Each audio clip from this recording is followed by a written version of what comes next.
been asked by a few guildies and friends to show them what I do in Dire Mall East all the time to make gold. I've streamed it via Discord to teach them, but I figured I'd make a video and it might help a lot more people. This is just a short guide to both Lasher and herb farming Dire Mall East as a shaman. This is my first time as a shaman in Classic. I didn't touch shaman until Original Wrath, and all the YouTube guys I looked up felt incomplete or had private server information that doesn't apply to Anniversary. I intend this to be a full guide to get someone who knows nothing about this farm started to making gold with herbalism and lasher farming as a shaman in Dire Mall East. Useful gear. None of this is required if you don't intend to pull multiple lasher packs or only intend to farm the herbs and kill single packs that protect the herbs. I originally started farming Dire Mall East with just resto gear and a shield off the auction house, and only going after the herbs myself. Skullflame shield is by far the most useful item. It's required if you're doing efficient lasher farms pulling 2+ groups. If you're just after the herbs without extensive lasher farming, you can pull single groups with any old shield just fine. Skullflame's damage and healing proc have a low chance, but since you're being hit by multiple lashes at the same time, it procs very frequently. Skullflame's heal also scales off spell power, which ties in very nicely with the Zandalarian hero charm. Shield spikes are an easy damage and aggro increase to keep lashers on you, so you can drop your totems with less risk of their initial aggro causing lashers to attack them. Synergizes well with shield specialization if that talent is taken. Force of Will like Skullflame Shield has a low proc chance, but with 20+ lashers beating on you, it will have a good uptime and damage mitigation.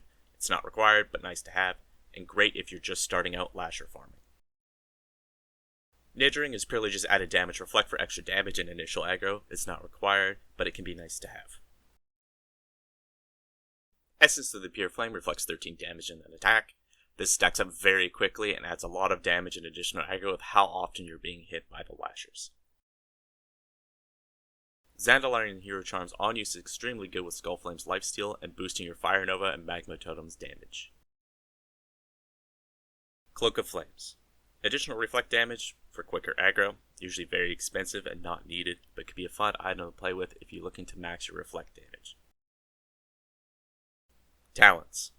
Lasher farming doesn't require any talents whatsoever if you have a Skullflame shield and good gear setup, but talents do make it easier and more efficient. If you have a good gear setup, you can just run a regular elemental PvE build like I do, but for the purpose of this video, I'm going to show a lasher build intended to get people who may not have extensive gear or experience into farming lashers with the most success. I'm going to be going over the talent build one by one. Feel free to skip ahead if you just want to copy the talent build as shown here. Keep in mind lashers are immune to nature damage, so any lightning damage talents will have no effect on the lashers. We'll mostly be focusing on damage reduction and increasing our totem damage. Starting with the elemental tree, you can put 5 points in convection or concussion. I prefer the mana reduction on frost shock. This is mostly to get further into the tree. 3 out of 3 in Call of Flame, it boosts your fire totem damage. 2 out of 2 in the Earth's Grass. Health increase on your Stone Claw is very nice. I'll explain why this is useful later in the video. 1 point into Elemental Focus. 4 points into Reverberation. This is mostly a filler. You can also put this into Convection or Concussion. I like the additional reduced cooldown on Frost Shock, just in case I get a resist. 2 points into Improved Fire Totems. The decreased delay on Fire Nova is essential, and decreased threat on Magma Totems help lashers stay on you and not your totems. 3 points in Eye of the Storm. This talent is one of the most important talents we will take. With all the lashers attacking you, you won't be able to cast a thing, but they will commonly crit you, and this will allow you to have 0 pushback if you have to cast a heal and you are under geared. Our final talent we'll take in the Elemental tree is Elemental Fury. It increases the damage done by your fire totem critical strikes by 100%. In the enhancement tree, 3 out of 5 ancestral knowledge. This is mostly used as a filler to get to the later talents. 5 points in shield specialization. It gives you additional damage with more blocks from your shield spikes and reduces your damage taken with each block. 2 points in Guardian Totems. This reduces the damage lashes do to you by about 10 to 15%. Very handy if you're not wearing a lot of male gear. 5 points into Anticipation. More dodge equals less damage taken. 2 points into toughness. This is an extra 2 points. You can put in ancestral knowledge if you like, keep it in toughness, or move it into different trees and just play around with these 2 points. Now into the resto tree. 5 out of 5 healing wave. With an Eye of the Storm proc from a critical strike from a Lasher, you can use a max rank healing wave to heal all the way to full with no spell pushback. 5 points in totemic focus. This reduces the cost of all your totems, and it's especially handy with expensive fire totems. 3 points into Nature's Guidance, 3% more spell hit for totems and shocks. It's not game breaking and the points can be put elsewhere, but this does help a little bit. Once again, with proper gear you can do Lasher herb farms with 0 talents. This is intended to get you from never having done a Lasher farm to being comfortable and confident in an easy way for us shamans to make some good gold. The Lashers. What are they, what do they do, and most importantly, what do they drop for us? Their common and notable drops consist of serrated petals that vendor for 61 silver each, thorny vines that vendor for 30 silver each, Lasher roots that drop between 1 to 3 at a time and vendor for 17 silver each, living essences used for enchants, traveler's backpacks, mithril lockboxes which can also contain traveler's backpacks, green weapons, green armor, various herbs such as dreamfoil, gromsblood, ghost mushrooms, blindweed, fade leaf, and more, and the occasional blue or epic item. I've personally seen 2 northern winds and a shadow blade, though supposedly freezing band and axe of deep woods drops from them as well, but I've yet to see one in over 40,000 Lasher kills. Lashers only have one mechanic, and it's a backstab called Lash of Pain. This is important for 2 reasons. First, it does roughly 175 to 190 damage. Second, they will try to cast it on the nearest target possible, including your totems. You could drop a totem and it can be instantly killed by a Lasher backstab. More on how to counter this later. Herb and book locations. This is a rough map of where herbs and 2 book spawns are located. I've labeled each zone with a number and added labeled screenshots so you can visually see where they spawn. There are 2 nodes that are tricky to get, the right dreamfoil spawn in number 2, and the right gromsblood spawn in number 7. I'll go over in detail how to get those spawns consistently later.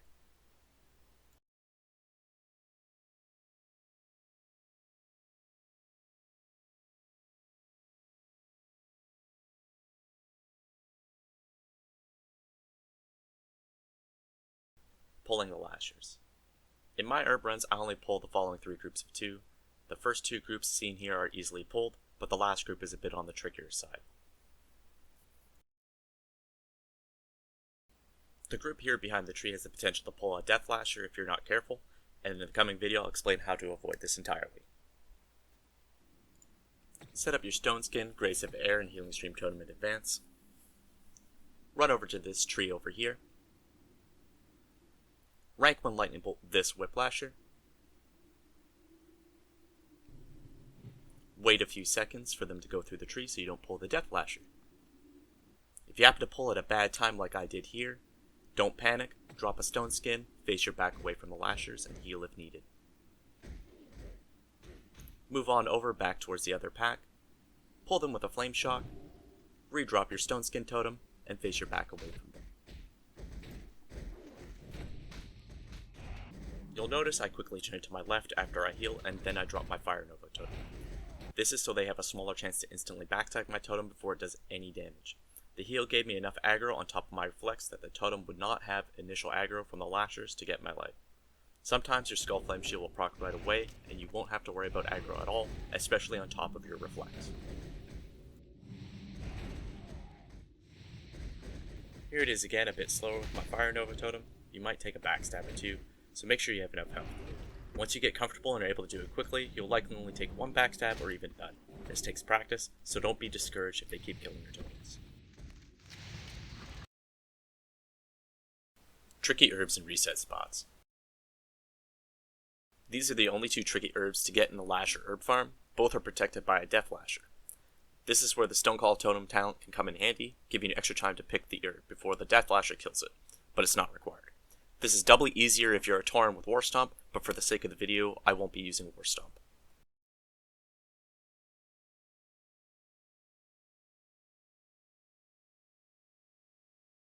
This Dreamfoil node is one of the 2 tricky herbs to get. Any Shaman race can get these nodes, but Tauren have an easier time with War Stomp. First thing is watch where the Warp Woods are patrolling.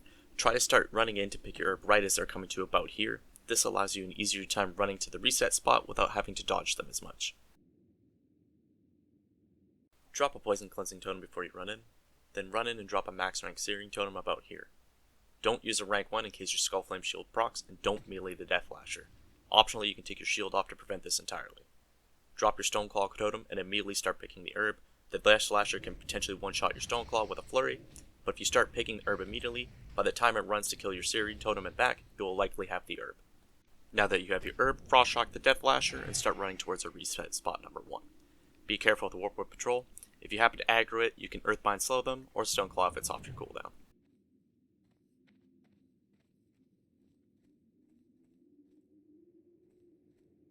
Run up to this rock and jump up top here to reset any mobs. Try to shimmy around to the side to LOS them if they get really close. I recommend practicing this jump ahead of time. It can be a little bit tricky to get the hang of. The second tricky herb and reset spot.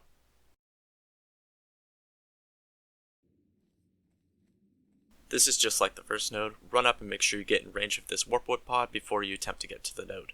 The pod can spawn lashers or entangling roots. When you've killed the lashers or it's an empty pod, it's the exact same process as the first dreamfoil node. Be careful of the Warpwood Guardians patrolling. Drop your poison cleansing totem, run in while dropping your max rank searing totem.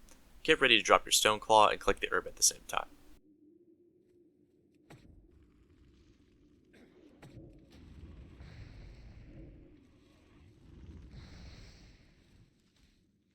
After getting the herb, turn around, run back the way you came, Frost Shock the Death Lasher, and run over to this pillar, which is reset spot number 2.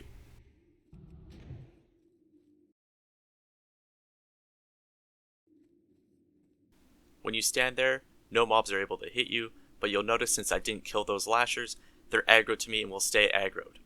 You can just pop out a quick second and back in, they'll all eventually reset and you're safe. Combine everything here, and with some practice, you can watch the gold flow in. The best thing about this farm is if you're short on time, you can skip most of the lashers and just go for the herbs and complete 5 runs in a quick 30 to 35 minutes.